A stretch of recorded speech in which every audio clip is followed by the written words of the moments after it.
കഴിഞ്ഞ ദിവസമുണ്ടായ ശക്തമായ കാറ്റിലും മഴയിലും ചാരമൂട് മേഖലയിൽ വ്യാപക നാശനഷ്ടമുണ്ടായി. മരങ്ങൾ കടപുഴകിയാണ് ഏറെയും നാശനഷ്ടം ഉണ്ടായത്.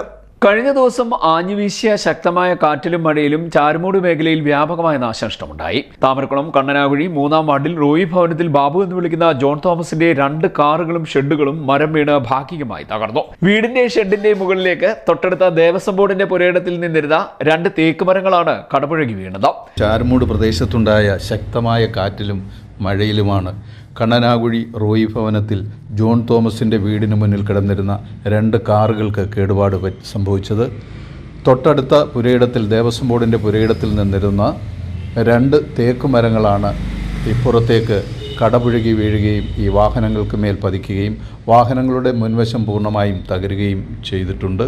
അതുപോലെ തന്നെ ചാരമൂട് പ്രദേശത്തെ പല താമരക്കുളം, ചുനക്കര, നൂർനാട്, പാലമേൽ തുടങ്ങിയ സ്ഥലങ്ങളിലെ നിരവധി ഇടങ്ങളിൽ മരങ്ങൾ വീണ് വൈദ്യുതി പോസ്റ്റുകൾ ഒടിയുകയും വൈദ്യുത കമ്പികൾ പൊട്ടിവീഴുകയും ചെയ്തിട്ടുണ്ട്. വീടിന്റെ പോർച്ചിന്റെ ഷെഡ് തകർത്തുകൊണ്ടാണ് കാറുകൾക്ക് മുകളിലേക്ക് മരം വീണത്. കാറുകളുടെ മുൻഭാഗം പൂർണ്ണമായും തകർന്നു. അപകട ഭീഷണിയുമായാണ് മറ്റ് തേക്ക് മരങ്ങൾ നിൽക്കുന്നതെന്നും വീട്ടുകാർ പറഞ്ഞു. താമരക്കുളം ഇരപ്പൻപാറ അഷ്ന മൻസിലിൽ സെലീനയുടെ വീടിന് മുകളിലേക്കും മരം വീണ് നാശനഷ്ടമുണ്ടായി.